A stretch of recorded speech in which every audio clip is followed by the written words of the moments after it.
Hey friends, நம்ம டாப்பிக்கில் வந்து diversity in the living world அதை பற்றி தான் பார்க்க போகிறோம். வாங்க நம்ம வீடியோக்குள்ளே போகலாம். If you look around you will see a large variety of living organisms, be it with potted plants, insects, birds, your pets or other animals and plants. There are also several organisms that you cannot see within your naked eye, but they are all around you. So வந்து என்ன சொல்கிறாங்கன்னா, இப்போ நீங்கள் வந்துட்டு வீட்டிலேருந்து அப்படியே வரீங்க. வீட்டில் பார்த்தீங்கன்னா ஒரு சில பேர் வீட்டில் வந்து இந்த மீன் தொட்டி எப்படி அக்வாரியம் மாதிரி வச்சுருப்பீங்க. அப்படி இல்லைனா டாக்ஸ்லாம் வளர்த்துவீங்க, கிளி வளர்த்துவீங்க, இந்த மாதிரிலாம் வந்துட்டு உயிரினங்கள்லாம் பார்ப்பீங்க. ஸோ அது போக வந்துட்டு வெளியில் வந்தீங்கன்னா உங்களை ஃப்ரெண்ட்ஸ்னு சொல்லக்கூடிய அந்த எருமை மாடுகளை பார்ப்பீங்க. ஆக்சுவலான எருமாடுகள், பசுமாடுகள் கூட நீங்கள் வந்து கண்ணில் தென்படலாம். உங்கள் அப்பா அம்மா அப்படிங்கிற சொல்லக்கூடிய மனித உயிர்களையுமே வந்து நீங்கள் வந்து பார்க்கலாம். இந்த மாதிரி வந்துட்டு எல்லா ஆர்கனிசம்ஸையும் பார்ப்பீங்க தெரியுமா? அதே மாதிரி அப்படியே வந்துட்டு உங்கள் எதிர் வீட்டு பொண்ணு அப்படி க்ரஷ்ஷை வந்துட்டு அப்படியே வெளில நின்றுருப்பாங்க. அப்படி ஓ அப்படின்னு சொல்லி வாயை பிளந்து பார்த்துருக்க அந்த கேப்பில் வந்துட்டு வாய்க்குள்ளே வண்டியாக வந்துட்டு ஒரு மைக்ரோ ஆர்கனிசம்ஸ் வந்து போயிருக்கும். ஸோ அந்த மாதிரி வந்துட்டு அது கண்ணுக்கே தெரியாத அந்த மைக்ரோ ஆர்கனிசம்ஸ்லேருந்து பெரிய பெரிய பெரிய மேசிவான ஆர்கனிசம்ஸ் வரைக்கும் உங்களை சுற்றி வந்து தெரிஞ்சோ தெரியாமல் நீங்கள் வந்து நிறைய ஆர்கனிசம்ஸ் கூட டைம் ஸ்பெண்ட் பண்ணி தான் இருக்கீங்க, உங்கள் சுற்றி இருந்துகிட்டு இருக்கு அப்படின்னு வந்து இங்கே சொல்கிறாங்க. And then if you are to increase the area that you make observations in the range and variety of organism that you see would increase. So வந்து என்ன சொல்கிறாங்க அப்படின்னா, இப்போ நீங்கள் உங்கள் வீட்டுக்குள்ளே உங்கள் ரூம்குள்ளே மட்டும் பார்க்குறீங்க அப்படின்னா உங்கள் மேபி ஒரு அக்வாரியம் வச்சுருப்பீங்க, இல்லை ஒரு பெட் அனிமல் இருக்கும். ஸோ 2-3 ஸ்பீஷீஸ் மட்டும் பார்ப்பீங்க. உங்களை தாண்டி உங்கள் வீட்டை உங்கள் ரூமை தாண்டி ஒரு வீடு அப்படின்னு பார்க்குறப்போ அதர் ஸ்டெப்ஸ் ஆஃப் கைண்ட் கூட இருக்கலாம். அந்த ஏரியாவை இன்னும் கொஞ்சம் பெருசு பண்ணி அப்படியே ஒரு ஏரியாவை மாற்றி பாருங்களேன். அந்த ஏரியாவுக்குள்ளே வந்து இன்னும் நிறைய ஆர்கனிசம்ஸ் இருக்கும். இதே வந்து இன்னும் கொஞ்சம் பெருசு பண்ணி ஒரு ஃபாரஸ்ட் ஏரியா வரைக்கும் அப்படியே கவர் பண்ணி பார்த்தீங்கன்னா யானை, புலி, சிங்கம் அந்த மாதிரி வந்துட்டு நிறைய ஆர்கனிசம்ஸ் வந்து கவர் ஆகும். புறா, பறவைகள், காகம் அந்த மாதிரி வந்துட்டு எண்ணற்ற ஆர்கானிசம்ஸ் வந்துட்டு இன்க்ரீஸ் ஆகிட்டே இருக்கும். இப்போ உங்கள் ரூமில் ஆரம்பிக்கிறப்போ ஒரு 3ன்னு இருந்துச்சுன்னா ரூம் மட்டும் வெளில போகிறப்போ ஒரு 4 மாறுது, அப்படியே வந்துட்டு ஒரு 10ன்னு போகும், இங்கே வர்றப்போ அப்படியே 100ன்னு போகும். ஸோ என்ன சொல்கிறாங்கன்னா, இங்கேருந்து அப்படி இன்க்ரீஸ் பண்ணி பண்ணி எவ்வளோ அந்த ஸ்பேஸை வந்து உங்களை சுற்றி எப்படி இன்க்ரீஸ் பண்ணுறீங்களோ அதுக்கேற்ற மாதிரி உங்கள் கண்ணில் வந்து ஆர்கானிசம்ஸும் வந்துட்டு இன்க்ரீஸ் ஆகும். நீங்கள் உங்களோட பார்வை எவ்வளோக்கு எவ்வளோ தூரமாக எவ்வளோக்கு எவ்வளோ வந்து நல்ல விதமாக அதிகமாக ஒரு தொலைநோக்கு பார்வை நீங்கள் வைக்கிறீங்களோ அந்த மாதிரி உங்களை எண்ணங்களும் நல்லாயிருக்கும். பார்த்தீங்களா? அதே மாதிரி தான் இங்கே உங்களோட பவுண்ட்ரிஸை நீங்கள் எவ்வளோக்கு எவ்வளோ பெருசு பண்ணுறீங்களோ அவ்வளோக்கு எவ்வளோ வந்துட்டு நிறைய விஷயங்கள் நீங்கள் பார்க்கலாம் அப்படின்னு வந்து சொல்கிறாங்க.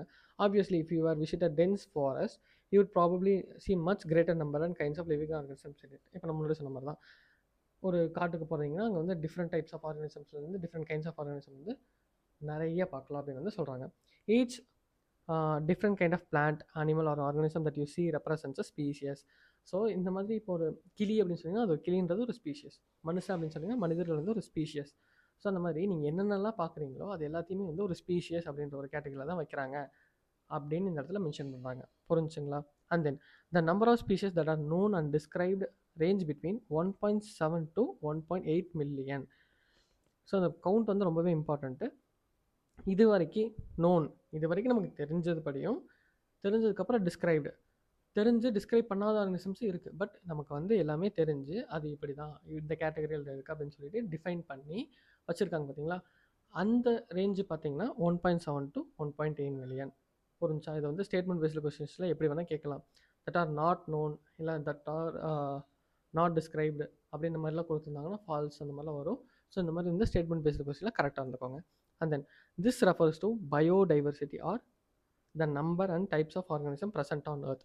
ஸோ வந்து என்ன தெரியுது அப்படின்னா, இந்த மாதிரி நீங்கள் டிஃப்ரெண்ட் கைண்ட்ஸாக வந்து பிரித்து பார்க்குறப்போ இந்த மாதிரி ஸ்பீஷிஸ் லெவலில் வந்து ஒவ்வொன்றையும் டிஸ்கிரைப் பண்ணுறப்போ உங்களுக்கு என்ன தெரியுதுன்னா, இந்த அழகான ஒரு ஏர்த்தில் பார்த்தீங்கன்னா எப்படி எத்தனை விதமான ஆர்கனிசம்ஸ் இருக்குது, இந்த ஏர்த்துக்குள்ளே வந்து என்னென்ன ஆர்கனிசம்ஸ்லாம் இருக்குது, எவ்வளோ கைண்ட் ஆஃப் உயிரினங்கள் இருக்குது அப்படிங்கிறத வந்து அழகாக தெரிஞ்சுக்கலாம் அப்படின்னு வந்து சொல்கிறாங்க. We should remember here that as we explore new areas or even old ones, new organisms are continuously being identified. So இப்போ நீங்கள் வந்துட்டு இந்த இடத்துல ஒன்று தேடிட்டு புதுசாக ஒரு இடத்துக்கு போகிறீங்க. இங்கே இந்தியாவில் இருக்கிறீங்க, இங்கே ஒரு டைப் ஆஃப் க்ரைட்டீரியாவில் இருக்கிற ஒரு ஆர்கனிசம்ஸ்லாம் பார்க்குறீங்க. இதே வந்து டக்குனு ஒரு ஸ்ரீலங்காவுக்கு போகிறீங்க, அங்கே பார்த்தீங்கன்னா அங்கே வேறு ஒரு மாதிரி ஆர்கனிசம்லாம் பார்க்குறீங்க. நீங்கள் எல்லாமே முடிச்சிட்டோம் அப்படின்னு நீங்கள் வந்து அப்படியே விட்டுற முடியாது. திருப்பி நீங்கள் இந்தியாவுக்கே வந்து ஒரு ரிசர்ச் பண்ணுறீங்க அப்படின்னா புதுசாக ஒரு சில ஆர்கனிசம்ஸ் உருவாகிட்டு தான் இருக்கும். அது வந்து நம்ம கண்டுபிடிக்காமல் விட்டுருக்கலாம், ஆர் த எவல்யூஷனில் வந்து அது புதுசாக கூட உருவாயிருக்கலாம். இது 2 டைப்ஸ் ஆஃப் திங்ஸில் வந்து எப்படி வேணால் நடக்கலாம் அப்படின்னு வந்து சொல்கிறாங்க. As stated earlier, there are millions of plants and animals in this world. We know that the plants and the animals in our own area by their local names. The local names would be vary from place to place, even within a country. இப்போது நீங்கள் ஒரு எக்ஸாம்பிளுக்கு யோசிச்சு பாருங்கள். உங்கள் வீட்டுக்கு வெளில ஒரு எருமை மாடு நிற்கிது, இல்லை ஒரு பன்னிக்குட்டி நிற்கிது, சரிங்களா? அந்த பன்னிக்குட்டியை வந்துட்டு இங்கே பாடுறா ஹரி நிற்கிறான், இங்கே பாடுறா வந்து திவாகர் நிற்கிறான், அந்த மாதிரி வந்துட்டு ஏதாச்சும் ஒரு பேரை வச்சு நம்ம கலாய்க்க செய்வோம். இல்லைன்னா வந்துட்டு இங்கே இப்போ நம்ம மனுஷங்க, அது பேர் என்ன, என் ஃப்ரெண்டு வந்து காருக்கு பேர் வந்து ஜோயான்னு வச்சுருக்கா. இந்த மாதிரி ஒவ்வொரு கருமத்துக்கும் ஒவ்வொரு பேர் வச்சுருவோம். இப்போ எருமை மாடுன்னு சொல்லாமல் எருமை மாடை நம்ம பேர் வச்சு கூப்பிட்டுட்டு நம்மளை வந்து எருமை மாடுன்னு சொல்லிக்குவோம். ஸோ இந்த மாதிரி வந்துட்டு டிஃப்ரெண்ட்டாக நம்மளாம் அந்த பேர் வச்சுக்குவோம் பார்த்தீங்களா? இந்த லோக்கல் நேம்ஸில் ஒரு பேர் வச்சுக்குவோம். உள்ளூருக்குள்ளே எருமைன்னு சொல்லுவோம். இதே வந்துட்டு கொஞ்சம் இது போச்சுன்னா பஃபலோ, அந்த மாதிரி ஏதோ ஒவ்வொரு கைண்ட் ஆஃப் இதுக்கும் ஒவ்வொரு நேம்ஸ் வச்சுருப்பாங்க. இந்த அது எப்படி சொல்கிறது, எக்ஸாக்ட் எப்படி சொல்கிறது, இதே வந்து இந்த பிளாக் எறும்பு இருக்குது பார்த்தீங்களா? இதை வந்து பிளாக் எறும்புன்னு அப்படின்னு சொல்லுவோம். திடீர்னு ஒரு இடத்துல வந்து சாமி எறும்பு அப்படின்பானுங்க, இல்லை வந்து அது ஒரு இடத்துல எறும்பு அப்படின்பாங்க, இல்லை வேறு ஏதோ ஊருக்கு போனீங்கன்னா அது வேறு மாதிரி சொல்லுவாங்க. இதெல்லாம் இன்னும் சிம்பிளாக சொல்லணும்னா, ஒரு ஊரில் பார்த்தீங்கன்னா சர்க்கரை அப்படின்னு சொல்லுவோம், இன்னொரு இடத்துல சீனின்னு சொல்லுவாங்க, இன்னொரு இடத்துல வெள்ளம் கொண்டு வா அப்படின்பாங்க. நமக்கு வந்து இந்த சர்க்கரையா சீனியா அது இன்னும் புரியலையே அப்படின்ற மாதிரி இருக்கும். இன்னொரு இடத்துல சுகர்னு சொல்லுவாங்க. ஸோ இந்த மாதிரி நிறைய கன்ஃபியூஷன் இருக்குது பார்த்தீங்களா? இந்த மாதிரி கன்ஃபியூஷன்ஸ்க்கெலாம் வந்து நம்ம அவாய்ட் பண்ணிவிட்டு நமக்கு ஒரு ஸ்டாண்டர்டான ஒரு பேர் வேணும். ஓகே ஃபைன், இவனே இப்படி தான் நம்ம கூப்பிடணும், எல்லாத்துக்குமே உலகத்திற்கு எல்லாத்துக்குமே புரியணும், புரியுற மாதிரி ஸ்டாண்டர்டாக ஒரு பேர் கொடுத்துடலாம். அதுக்கப்புறம் நீங்கள் நிக் நேம் வச்சாலும் அடிச்சுக்கோங்க, விளாண்டுக்கோங்க, என்னமோ பண்ணிக்கோன்ற மாதிரி ஒரு ஸ்டாண்டர்டான ஒரு நேம் தேவைப்படுது. அந்த ஸ்டாண்டர்டான நேம் கொடுக்குறதுக்கு பேர் நாமன்கிளேச்சர். அதான் இங்கே சொல்லியிருக்காங்க. There is a need to standardize the naming of living organisms such that a particular organism is known by the same name all over the world. This process is known as nomenclature. So ஒரு உயிரினத்தை வந்து உலகம் முழுவதும் ஒரே பேர் வச்சு கூப்பிடணும். அந்த ஒரு ப்ராசஸ்க்காக கிரியேட் பண்ணாத இந்த நாமன்கிளேச்சரோட ஒரு ஸ்டெப் எடுத்து கிரியேட் பண்ணியிருந்திருக்காங்க. Obviously nomenclature or naming is the only possible when the organism is described correctly and we know to what organism the name is attached to. This is identification. இப்போ வந்துட்டு நீங்கள் ஒரு பேர் வைக்கிறீங்கன்னா அப்படியே வந்துட்டு சாதாரணமாக ஓகே ஃபைன் அப்படின்னு சொல்லிட்டு பேரில் வச்சிட முடியாது. அது வந்து எப்படி இருக்குது, எப்படி பார்க்க எப்படி இருக்குது, அதை நம்ம எப்படி டிஃபைன் பண்ணலாம், எப்படி டிஸ்கிரைப் பண்ணலாம் அப்படின்னு சொல்லி வந்து ப்ராப்பராக எல்லாமே பண்ணணும். அந்த ஆர்கனிசமை எதோட போய் பொருத்தலாம், எதோட பொருந்தாது, அந்த மாதிரி வந்து டிஃப்ரென்சஸ் எல்லாமே பார்த்துட்டு அதை நீங்கள் ஒரு பிளேஸில் வைக்கணும். அதுக்கு பேர் தான் ஐடென்டிஃபிகேஷன் அப்படின்னு சொல்கிறாங்க. ஸோ ஒரு ஆர்கனிசம் பேர் வைக்கிறதுக்கு முன்னாடி ஃபஸ்ட்டு ஸ்டெப் நீங்கள் என்ன பண்ணணும், ஐடென்டிஃபை பண்ணணும். அது பார்க்க எப்படி இருக்குது, அதோட டிஃப்ரென்சஸ் என்ன, எது கூட பொருந்தும் எது கூட பொருந்தாதுன்ற ஐடென்டிஃபை பண்ணணும். அந்த ப்ராசஸ் பேர் தான் ஐடென்டிஃபிகேஷன். ஸோ நீங்கள் எந்த காலேஜுக்குள்ளே போங்க, இல்லை ஏதோ ஒரு கேம்பஸ்குள்ளே போங்க, ஒரு காலேஜ் ஒரு ஸ்கூல் எங்கே நீங்கள் போனீங்கனாலும் உங்களுக்கு என்ன கொடுப்பாங்க, ஃபஸ்ட்டு ஐடென்டி கார்டு. எதுக்கு ஐடென்டி கார்டு கொடுக்குறாங்க, நீங்கள் எப்படி என்ன இதில் இருக்க போகிறீங்க, எந்த கிளாஸ் ரூமில் இருக்க போகிறீங்கன்னு உங்கள் எல்லாத்தையும் கிளாஸிஃபை பண்ணி உங்களுக்கு ஒரு ஐடென்டி கொடுக்க போகிறாங்க. ஸோ நம்மளுக்கு தேவையானது ஃபஸ்ட்டு ஐடென்டிஃபிகேஷன் தான். புரிஞ்சுங்களா? In order to facilitate the study, number of scientist have established procedure to assign scientific name to each organisms. This is acceptable to biologists all over the world. For plants, specific names are based on agreed principles and criteria which are provided by the International Code for Botanical Nomenclature, ICBN. You may ask how animals are named. Animals taxonomists have evolved International Code of Zoological Nomenclature, ICZN. So இங்கே என்ன சொல்கிறாங்க அப்படின்னா, இப்போ வந்துட்டு நீங்கள் ஒரு plans அனிமல்ஸ்னு வந்துட்டு 2 கிங்டமாக தான் பிரிச்சிருப்பீங்க. அடுத்த சாப்டரில் பார்த்தீங்கன்னா உங்களுக்கு தெரியும், பிளான் கிங்டம், அனிமல் கிங்டம் அப்படின்னு சொல்லிட்டு 2 கிங்டமாக தான் வந்துட்டு பெரிய பெரிய கிங்டம்ஸ் வந்து பிரிச்சிருக்காங்க. ஸோ அப்படி இருக்கிறப்ப வந்துட்டு இந்த பிளான்ஸ் எல்லாத்தையுமே வந்து international code for botanical nomenclature, international code of zoological nomenclature அப்படின்னு சொல்லிட்டு 2 விதமாக பிரிச்சிருக்காங்க. ஸோ பிளான்ஸ் எல்லாத்தையுமே ஒரு புக்கில் வந்து கொண்டு வந்து வச்சிட்டாங்க, அனிமல்ஸ் எல்லாத்துக்கும் ஒரு க்ரைட்டீரியா வச்சு ஒரு புக்கில் வந்து கொண்டு வச்சிட்டாங்க. இப்போ என்னென்னா, இந்த பொட்டானிக்கல் இருக்குல்ல, பொட்டானிக்கல்னு ஒரு இடத்துல ஃபார் வரும், ஜுவாலஜின்னு ஒரு இடத்துல ஆஃப்னு வரும். இந்த இடத்துல நீங்கள் கன்ஃபியூஸே இருக்கக்கூடாது, ஃபார் வரும், இந்த இடத்துல வந்து ஆஃப் வரும். International code of botanical nomenclature அப்படின்னா பல்ல லிஸ்ட் அப்படியே வந்து ஒரு டிக்கு போட்டு வந்துடக்கூடாது, நாசமாக போயிடும், நக்கிட்டு போயிடும், 4 மார்க் நக்கிட்டு போயிடும். புரிஞ்சா? ஸோ அதனால் வந்து தெளிவாக இருக்கணும். Okay fine. Next, the scientific names ensure that each organism has only one name. Description of any organism should enable the people in any part of the world to arrive at the same name. They also ensure that such a name has not been used for any other known organisms. So இங்கிருந்து என்ன சொல்லியிருக்காங்க அப்படின்னா, இப்போ இந்த ஒரு உலகத்தில் இருக்குது பார்த்தீங்களா, இந்த உலகத்தில் வந்து எந்த மூலையில் எடுத்தாலும் எல்லாருமே ஒரே மாதிரி பேரை வச்சு தான் கூப்பிடணும். அண்ட் ஒரு பேரை வந்து ஒருத்தங்களுக்கு மட்டும் தான் வச்சுருக்கணும். இன்னொரு இடத்துல இன்னொரு ஆர்கனிசம்ஸ்க்கோ இன்னொரு ஸ்பீஷிஸ்க்கோ வந்துட்டு அதே பேரையே வைக்கக்கூடாது. 2 டிஃப்ரென்ஸ் நேம் ஒருத்தங்களுக்கு ஒரு பேர் முடிவு பண்ணி வச்சுட்டாங்கன்னா அந்த பேர் அப்படியே தான் ஸ்டாண்டர்டாக இருக்கணும் அப்படின்ற மாதிரிலாம் இங்கே சொல்கிறாங்க. ஏன் அப்படின்னா, அப்போ இந்த ஸ்டாண்டர்டுன்னு கொண்டு வந்ததே எதுக்காக, ஒரு ஆர்கனிசம்ஸை கண்டுபிடிக்கணும் அண்ட் நேம் உலகத்திற்கு எல்லாரும், மைக்கு ட்ராப் ஆயிடுச்சு. Okay fine. உலகத்துல இருக்க எல்லாத்துக்குமே ஒரே ஒரு பேரா தெரிஞ்சிருக்கணும் அப்படின்றக்காண்டி தான். இப்போ 2, 3 ஆர்கானிசம்ஸ்க்கு ஒரே பேர் வச்சிட்டீங்கன்னா, இப்போ கழுதைக்கு ஒரு பேர் வச்சிட்டீங்க, எருமை மாடுக்கு ஒரு பேர் வச்சிட்டீங்க, அதுக்கப்புறம் வந்து மனிதருக்கு ஒரே பேர் வச்சிட்டீங்க. இப்போ ஹோமோசேப்பியன் அப்படின்னு சொன்னோம்னா, நீங்க மனுஷங்களை யோசிப்பீங்களா? இல்ல எருமை மாடு யோசிப்பீங்களா? இல்ல நாய்க்குட்டி யோசிப்பீங்களா? இல்ல பூனைக்குட்டி யோசிப்பீங்களா? இந்த மாதிரி கன்ஃப்யூஷன் வரக்கூடாதுல்ல. ஸோ அதனால தான் ஒரே ஒரு பேர் வச்சிட்டாங்கன்னா, அது அந்த ஒரு ஆர்கானிசம் மட்டும்தான். அந்த ஒரு ஆர்கானிசம் மட்டும்தான் அந்த உலகம் ஃபுல்லா வந்து அந்த பேர் வச்சு கூப்பிடணும் அப்படின்ற மாதிரி ஒரு ஸ்டாண்டர்ட் இதெல்லாம் கிரியேட் பண்ணி வச்சிருக்காங்க. வந்து இங்கே மென்ஷன் பண்ணுறாங்க. ஓகேவா? புரிஞ்சுச்சா? Biologists follow universally accepted age principle to provide scientific names to known organism. Each name has two components. என்னென்ன component இருக்குன்னு பார்க்கலாமா? Generic name and the specific epithet. The system of the providing a name with two components is called binomial nomenclature. So இப்போ நீங்கள் பார்த்தீங்கன்னா இதான் வந்து binomial nomenclature. இப்போ எலிஃபெண்ட்டை வந்து நான் ஒரு எக்ஸாம்பிளாக கொடுத்துருக்கேன். ஏன்னா எலிஃபெண்ட் வந்து பிடிக்கும், பிடிச்சவங்களுக்கு பிடிக்கும், அதனால் நான் இங்கே தூக்கி போட்டு வச்சிருக்கிறேன். சயின்டிஃபிக் நேம் வந்து லோக்ஸோடோன்டா ஆஃப்ரிக்கானா. இப்போ லோக்ஸோடோன்டான்றது வந்து ஒரு ஸ்பீஷியஸ். இப்போ இந்த லோக்ஸோடோன்டாவில் வந்து நிறைய விதமான ஆர்கானிசம்ஸ் வந்து இருக்கலாம், நிறைய ஸ்பீஷிஸ் வந்து இன்க்ளூட் ஆகிருக்கும். பட் இந்த ஆஃப்ரிக்கானா இருக்குது பார்த்தீங்களா, இந்த ஆஃப்ரிக்கானான்றது இந்த எலிஃபெண்ட்டோட பேர். இப்போ ஆஃப்ரிக்கானா அப்படின்னாலே அது எலிஃபெண்ட் தான். லோக்ஸோடோன்டா ஆஃப்ரிக்கானா அப்படின்னா that is the name of elephant. இப்போ இந்த லோக்ஸோடோன்டா ஆஃப்ரிக்கானா அப்படின்னா உலகத்தில் இருக்க எல்லாத்துக்குமே தெரியும் இது வந்து ஒரு எலிஃபெண்ட்டோட நேம் அப்படின்னு சொல்லிட்டு. இந்த ஆஃப்ரிக்கானன்றது ஸ்பீஷியஸ், இந்த லோக்ஸோடோன்டான்றது ஒரு கைண்ட் ஆஃப் ஜீனஸ். இது வந்து நம்ம அடுத்தடுத்து நம்ம எல்லாமே டீட்டெயில்டாக பார்ப்போம். இப்போதைக்கு தெரிஞ்சுக்கோங்க. அண்ட் தென் இப்போ இந்த மாதிரி வந்து 2 டைப் ஆஃப் இது வச்சுருக்கேன் பார்த்தீங்களா, 2 டிவிஷனாக பிரித்து ஜீனஸ் தனியாக ஸ்பீஷீஸ் தனியாக இந்த மாதிரி வச்சுருக்கீங்களா, இதை வந்து நம்ம பைனாமியல் நாமன்கிளேச்சர் அப்படின்னு வந்து சொல்லுவோம். புரிஞ்சுங்களா? இந்த மாதிரி கேட்டகரி வச்சு பேர் பிரிக்கிறதுக்கு பேர் வந்து பைனாமியல் நாமன்கிளேச்சர். இதை வந்து யார் கொடுத்தது அப்படின்னா கரோலஸ் லின்னேயஸ் வந்து நமக்கு வந்து கொடுத்துருக்காரு. It is practised by biologist all over the world. இது வந்து உலகம் முழுக்க இருக்க எல்லாத்தினாலையும் வந்து ஏற்றுக்கொள்ளப்பட்ட ஒரு ஸ்டாண்டர்டான நேமிங் சிஸ்டம். புரிஞ்சா? Then this naming system was used 2 word format which was found convenient. இது வந்து நமக்கு ரொம்பவே கன்வீனியன்ட்டாக வந்துருந்துச்சு. ஏன்னா இப்போ ஹோமோசேப்பியன்ஸ் 2 வார்த்தையில் டக்கு டக்குன்னு முடிஞ்சிருது. ரொம்ப காம்ப்ளெக்ஸாக வந்துட்டு இந்த ஹெக்ஸாமெத்திலின் டைஎத்திலின் அப்படின்னு சொல்லிட்டு அந்த கெமிஸ்ட்ரியில் பெரிய பேராக வரும் பார்த்தீங்களா, அதெல்லாம் நாம வச்சுக்கிறக்கே ஒரு வெக்ஸ் ஆகும். ஸோ அந்த மாதிரி இல்லாமல் இங்கே வந்து சிம்பிளாக 2 வார்த்தை முடிக்கிறதுனால வந்து ரொம்பவே ஈஸியாகவும் இருந்துச்சு அப்படின்னு வந்து சொல்கிறாங்க. And then let us take the example of mango to understand the way of providing scientific names better. The scientific name of mango is written as Mangifera indica. Let us see how it is binomial name.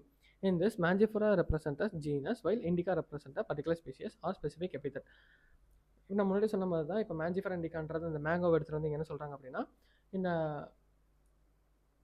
மேங்கோவுக்கு வந்து இப்படி Mangifera இண்டிகான்னு வந்து பேர் வச்சுருக்காங்க. இது வந்து binomial நாமன்கிளேச்சர்னு வந்துட்டு 2 விதமான பேர் வச்சு பிரிச்சிருக்கிறாங்க. இதில் மேஞ்சிஃபரான்றது ஒரு ஜீனஸை குறிக்குது, இண்டிகான்றது ஒரு ஸ்பீஷீஸை குறிக்குது. இது எல்லாமே தெரிஞ்சுக்கோங்க. அவ்வளோதான். புரிஞ்சா? இது எல்லாமே வந்து ஸ்பீஷீஸ்னா என்ன, ஜீனஸ்னா என்னன்றது நம்ம அப்படியே கொஞ்சம் வெயிட் பண்ணிங்கன்னா இந்த டாக்ஸானமிக் இதெல்லாம் முடிச்சுட்டு அப்படியே போகிறப்போ டீட்டெயில்டாக பார்க்கலாம். ஓகேவா? இப்போதைக்கு தெரிஞ்சுக்கோ.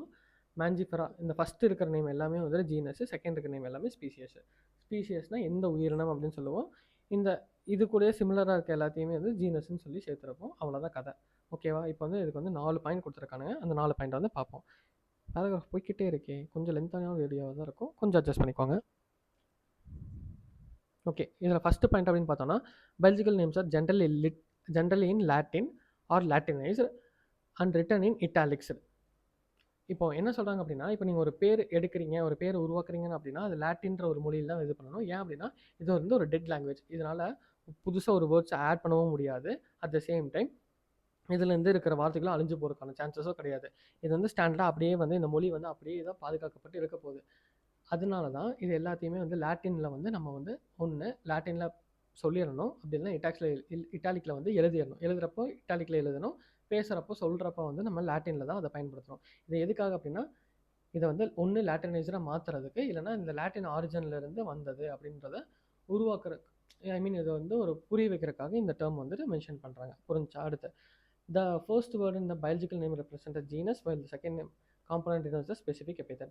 முன்னாடி சொன்ன மாதிரி ஃபஸ்ட்டு வந்துட்டு ஜீனஸ்ன்னு சொல்லுவோம், செகண்ட் இருக்கிற வேர்டு வந்து ஸ்பெசிஃபிக் எபித்தட்னு சொல்லுவோம். அப்படி இல்லைனா ஒரு ஸ்பீஷியஸ் அப்படின்னு வந்து சொல்லுவோம். புரிஞ்சா? தென் both the words in the biological name when handwritten are separately underlined or printed in italics to indicate the Latin origin. So இப்போ ஒரு 2 பேர் எழுதுறீங்க அப்படின்னா, இப்போ இந்த மாதிரி எழுதுறீங்க, மேஞ்சிஃபெரா இண்டிகா அப்படின்னு எழுதுனீங்க. அப்புறம் செப்பரேட்டாக அண்டர்லைன் பண்ணணும். ஏன் இப்படி அண்டர்லைன் பண்ணுறீங்க? இப்படி அண்டர்லைன் பண்ணுறதுனால இது என்னன்னு புரிஞ்சுக்கலாம். இது வந்து லாட்டின்லைஸ்டு ஆயிருக்கு அப்படின்னு நம்ம வந்து மீன் பண்ணுறக்காண்டி இப்படி எழுதுறப்போ இந்த மாதிரி தனித்தனியாக அண்டர்லைன் பண்ணிக்கணும். புரிஞ்சா? The first word denoting the genus starts with a capital letter and the specific epithet starts with a small letter. இங்கே பார்த்தீங்கன்னா தெரியும், இங்கே வந்து கேபிட்டல் லெட்டரில் ஸ்டார்ட் ஆகுது, செகண்ட் வேர்டு வந்துட்டு ஸ்மால் லெட்டரில் தான் இருக்கும். ஒரு எக்ஸாம்பிள் கேட்பானுங்க, மேஞ்சிஃபெரா இண்டிகா அப்படின்னு கேட்பானுங்க. நீங்கள் வந்துட்டு கரெக்டுன்னு சொல்லிட்டு வரக்கூடாது, இது வந்து தப்பு. புரிஞ்சா? ஸோ இந்த மாதிரிலாம் வந்து டிஃப்ரென்ஸ் தான் தெரிஞ்சுக்கோங்க. ஒரே செகண்டுக்கு தண்ணி குடிச்சுக்கிறேன்.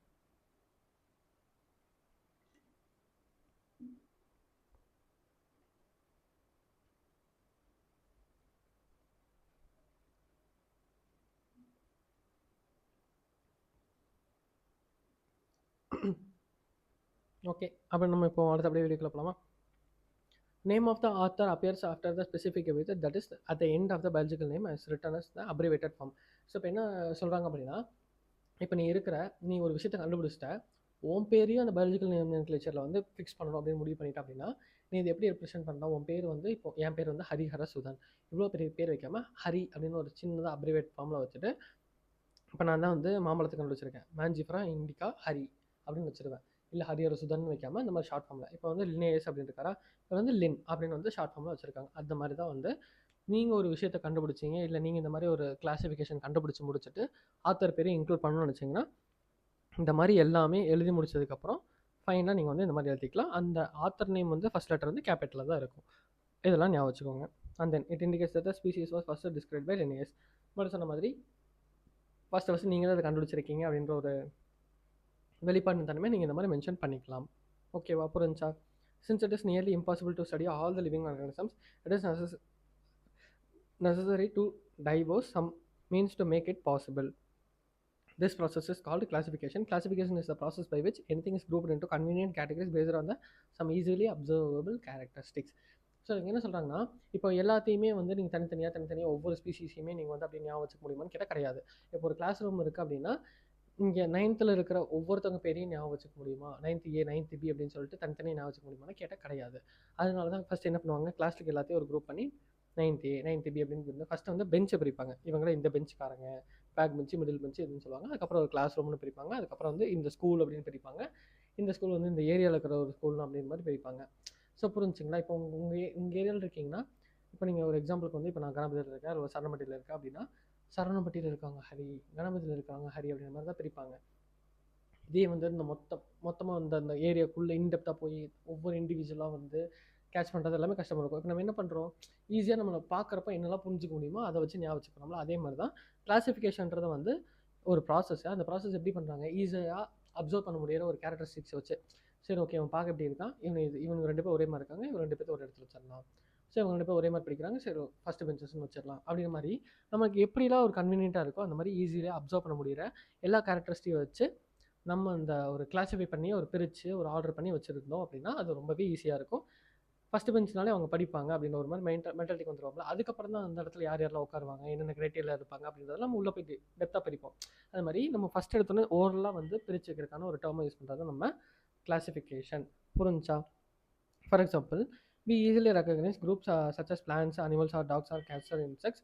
The moment we use any of this term, we associate the characters. இங்கேருந்து இங்கே வரைக்கும் பிளாப்லான்னு ஒரு பேராகிராஃப் கொடுத்துருக்கான். அதை வந்து நீங்களே உட்காந்து படிச்சுக்கோங்க. இங்கே நான் எக்ஸாம்பிளுக்கு என்ன அல்ஸ்டேஷன்ஸ் இதெல்லாம் கொடுத்துருக்காங்க, இங்கே என்ன கொடுத்துருக்காங்களோ நான் அப்படியே சொல்கிறேன். இப்போது உங்ககிட்ட வந்து நான் ஒரு காக்கா அப்படின்னு சொன்னேன்னா, உன் பக்கத்தில் இருக்க உன் ஃப்ரெண்ட்ஸ் ஞாபகம் இருக்க மாட்டான். உண்மையாலுமே கா கா கா கா அப்படின்னு கத்துற காக்கா தான் ஞாபகம் வரும். அதே மாதிரி பறவை முனியம்மா அப்படின்னா இந்த பறக்கிற அக்கா ஞாபகம் வர மாட்டாங்க, பறவை முனியம்மான்ற அந்த ஆக்டர் தான் ஞாபகம் வருவாங்க. ஸோ அந்த மாதிரி ஒரு நாய்க்குட்டின்னா ஒரு நாய் தான் ஞாபகம் வரும், பூனை ஞாபகம் வராது, இல்லை ஒரு சிங்கம் ஞாபகம் வராது.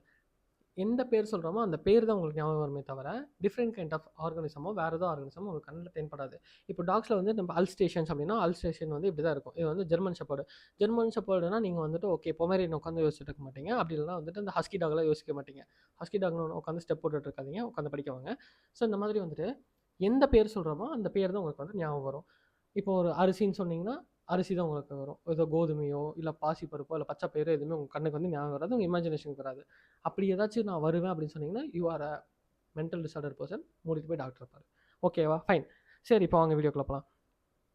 இதில் இப்போ நம்ம பார்த்தோம் அப்படின்னா இந்த டாகாக இருக்கட்டும், இந்த கேட்டு, மேமலு, வீட்டு, ரைஸு, பிளான்ட், அனிமல்ஸு, இந்த மாதிரி நம்ம எல்லாத்தையுமே வந்து கன்வென்ட் கேட்டகரியாக பிரிச்சுல வச்சுருக்கோம்ல. இதுக்கான ஒவ்வொரு பேருக்கான சயின்டிஃபிக் டேர்மும் நம்ம என்னென்னு பிரிச்சிருக்கோம்னா டாக்ஸா அப்படின்னு வந்து சொல்லுவோம். டாக்ஸா டாக்ன்றது ஒரு டாக்ஸா தான், கேட்டுன்றது ஒரு டாக்ஸா, மேமல்ஸ்ன்றது ஒரு டாக்ஸா, பிளான்ஸ்ன்ற ஒரு டாக்ஸா. எந்த இதை நீ வந்து பார்த்தாலுமே எல்லாத்தையுமே நீ டாக்ஸா தான் சொல்லணும். புரிஞ்சா? இப்போ அடுத்த next the scientific term user டாக்ஸான்னு சொல்லியாச்சு. Here you must recognise that the taxa can indicate the categories at different levels. பிளான்ட்டும் ஒரு டாக்ஸா தான். இப்போ கோதுமையும் நான் டாக்ஸா தான் சொல்கிறேன். இது ஒரு டாக்ஸா, இது ஒரு டாக்ஸா. இது ஒரு லெவலில் இருக்குது, இது ஒரு லெவலில் இருக்குது. பிளான்ட்ன்றது ஹையர் லெவல் ஆஃப் டாக்ஸா, இது வந்து வீட்டுன்றது basic level of taxa, lowest level of taxa. புரிஞ்சா? அந்த மாதிரி அனிமல்ஸு, மேமல்ஸ், டாக்ஸு இதுலேருந்து நீங்கள் புரிஞ்சுக்கணுன்னா டாக்ன்றது ஒரு மேமலு, அந்த மேமல்ஸ்ன்றது அனிமல்ஸோட ஒரு வகையை சார்ந்தது. இப்போது டாகையும் டாக்ஸான் தான் சொல்லுவேன், மேமலையும் டாக்ஸான் தான் சொல்லுவேன், அதே மாதிரி அனிமல்ஸையும் டாக்ஸான் தான் சொல்லுவேன். இதில் என்ன டிஃப்ரென்சஸ் இருக்குது? டாக்ன்றது ஒரு லெவல் ஆஃப் டாக்ஸா, மேமல்ன்றது ஒரு லெவல் ஆஃப் டாக்ஸா, அனிமல்ன்றது ஒரு லெவல் ஆஃப் டாக்ஸா. இப்போது வீட்டும் மேமலும் ஒரே லெவல் ஆஃப் டாக்ஸாவான்னு கேட்டால் கிடையாது. இப்போ நீ யோசிச்சுப்பாரு, வீட்டும் டாக்ஸும் சேம் லெவல் ஆஃப் டாக்ஸாவா? Yes, correct. ஏன் அப்படின்னா இது ரெண்டுமே வந்து ஸ்பீஷியஸ் லெவலில் இருக்க ஒரு டாக்ஸா. இப்போ பிளான்ட்டும் அனிமல்ஸும் வந்து சேம் டாக்ஸாவான்னு கேட்டால் ஆமாம். ஏன்? ரெண்டுமே வந்து சேம் லெவல் ஆஃப் டாக்ஸில் வந்து இருக்குது. புரிஞ்சா? இந்த மாதிரி தான் வந்து டாக்ஸா வந்து பிரிக்கிறாங்க, டாக்ஸா வந்து சொல்கிறாங்க. புரிஞ்சா? டாக்ஸா டாக்ஸா டாக்ஸா டாக்ஸி டாக்ஸி. சரி, ஓகே, நம்ம பாட்டில் பாட வேண்டாம், வீடியோ அப்படியே கட் பண்ணிட்டு ஓடிடுவீங்க. நம்ம வந்து நெக்ஸ்ட் வீடியோக்குள்ள போகலாம். Hence, based on the characteristics, all living organisms can be classified into different taxa. This process is called taxonomy. இப்போ எல்லாத்தையும் கிளாஸிஃபை பண்ணி பிரித்து வச்சிங்கன்னா அது கிளாஸிஃபிகேஷன் சொல்லுவோம். இங்கே வந்து டாக்ஸான்னு சொல்கிறனால நீங்கள் வந்து டாக்ஸானமி அப்படின்னு வந்து சொல்கிறீங்க. எல்லாத்தையும் வந்து கிளாஸிஃபை பண்ணி வச்சுருக்கீங்க, டாக்ஸாவாக கிளாஸிஃபை பண்ணி வச்சுருக்கீங்க. அந்த டாக்ஸாவாக கிளாஸிஃபை பண்ணதுக்கு பேர் வந்துட்டு டாக்ஸானமி அப்படின்னு வந்து இங்கே சொல்கிறாங்க. புரிஞ்சா? External and internal structure along with structure of cell development process, ecological function of organism are essential and form the basis of modern taxonomic studies. So இப்போ இந்த இடத்துல என்னடா சொல்கிறாங்க, ஒன்றுமே புரியல, என்ன கதை, என்ன மேட்ச் அப்படின்னா, இப்போ எக்ஸ்டர்னல் அண்ட் இன்டர்னல் ஸ்ட்ரக்சர். எக்ஸ்டர்னல்னா என்ன? மார்ஃபாலஜி. இன்டர்னல் என்னென்னா அனாட்டமி. இப்போது ஒரு இதை படிக்கிறீங்கன்னா மார்ஃபாலஜி, அனாட்டமி படிக்கணும். அதுக்கு வந்து மார்ஃபாலஜி இன் ஃப்ளவரிங் பிளான்ஸ், அனாட்டமி இன் ஃப்ளவரிங் பிளான்ஸ், அதே மாதிரி மார்ஃபாலஜி, அனாட்டமி இதெல்லாம் நம்மளோட இதுலேயே வருதா? அதே மாதிரி next structure of cell the unit of life, அந்த சாப்டர்ஸ்லாம் வருதா? Development process and ecological information. Development process என்னது? நம்ம இந்த பயாலஜிக்கல் கிளாஸ் டெவலப்மெண்ட் ப்ராசஸ் வந்துட்டு நம்ம செல் டிவிஷன் அந்த இதில் வரும். அது same time ecological information 12th நீங்கள் போகிற அந்த எவல்யூஷன் வந்துட்டு வரும். இந்த மாதிரி மாடர்ன் டாக்ஸானமிக் ஸ்டடிஸ், இந்த மாதிரி இருக்கிற எல்லாத்தையுமே சேர்த்து மாடர்ன் டாக்ஸானமிக் ஸ்டடிஸாக வச்சுருக்கான்னு வந்து சொல்கிறாங்க.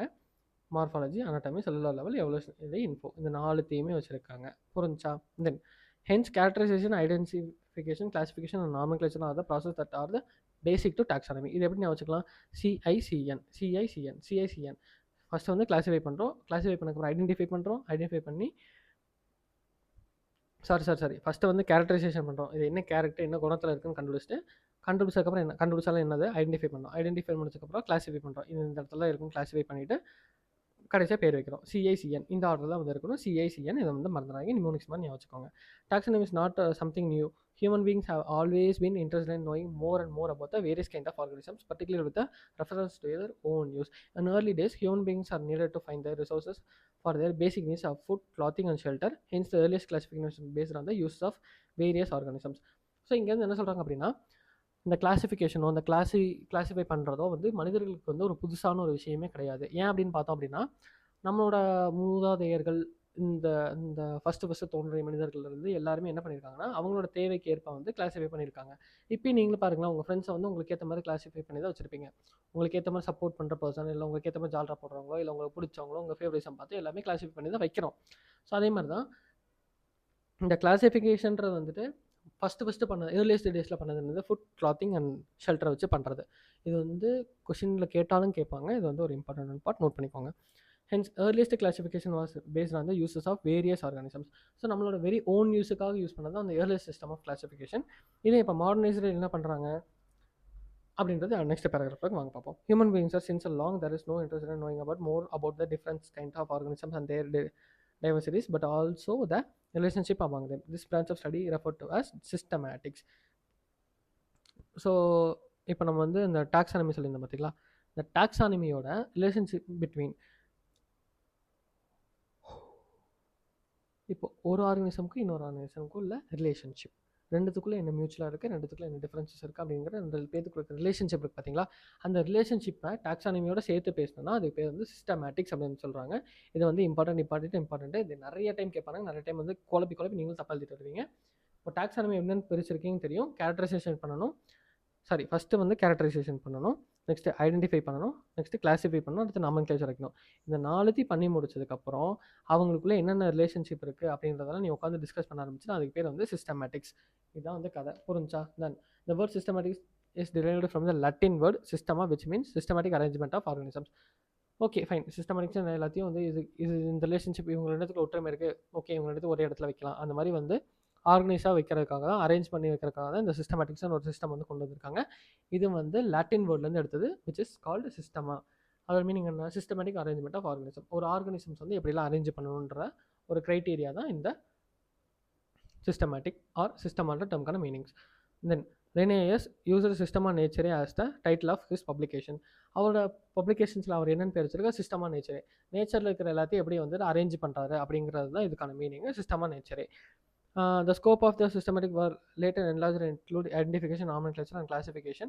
Systematic takes into an account of evolutionary relationship between the organisms. So first வந்து ஏர்லியஸ்ட்டாக பண்ணுறப்போ வந்து சிஸ்டமேட்டிக் தனியாக பண்ணிட்டு இருந்தாங்க. அண்ட் தென் அதுக்கப்புறம் வந்து ஐடென்டிஃபிகேஷனாக இருக்கட்டும், நாமன்கிளேச்சராக இருக்கட்டும், இதெல்லாம் வந்து இன்க்ளூட் பண்ணிட்டாங்க. இப்போ இது எப்படி சொல்லலாம்னா, ஃபஸ்ட்டு ஒரு கேரக்டரைசேஷன் ஒரு கேரக்டர் முடிவு பண்ணிட்டு அதெல்லாம் எது கூட ரிலேட் பண்ணி, இப்போது எப்படி சொல்கிறது, சிஐசின்னு இருக்குதா, இதுதான் நான் வந்து சொல்லியிருந்தேன் அந்த டாக்ஸானமியோட நிமோனிக்ஸு. இப்போது ஃபஸ்ட்டு இருக்கிற அந்த கேரக்டரைசேஷன், இது இந்த கேரக்டரில் இருக்குது, நம்ம இந்த இடத்துல வைக்கலாம், இதுக்கு ஒரு ரிலேஷன்ஷிப் பற்றி பேசலாம்னு சொல்லிட்டு கேரக்டரையும் ரிலேஷன்ஷிப் மட்டும் பேசிகிட்டு இருந்தாங்க. அதுதான் வந்து ஏர்லியஸ்ட் டைமில். இப்போது லேட்டர் பார்ட் ஆஃப் என்ன இன்க்ளூட் பண்ணாங்க, அதை ஐடென்டிஃபை பண்ணி கிளாசிஃபிகேஷன் கொடுத்து நாமன்கிளேச்சர் வச்சு இதெல்லாம் பண்ணி இது பண்ணாங்க. So that is called as systematics in லேட்டராக இன்க்ளூட் பண்ண பார்ட்டில் இந்த ஐசிஎன் மட்டும் இருக்குது. இதெல்லாமே வந்துட்டு நம்மளோட டைவர்சிட்டி இன் லிவிங் வேர்ல்டில் இருக்கிற points, key concepts and sole concepts எல்லாமே உங்களுக்கு புரிஞ்சிருக்கும்னு நினைக்கிறேன். Hope you guys understand this video clearly. ஏதாச்சும் ஃபீட்பேக்ஸ் இருந்துச்சுன்னா கமெண்ட்டில் சொல்லுங்கள். நெக்ஸ்ட் வீடியோவில் வந்து திருத்திக்கிறேன். ஓகே, நம்ம நெக்ஸ்ட் வீடியோவில் வந்து டாக்ஸானமி கேட்டகரி பார்ப்போம். Love you guys. டாடா.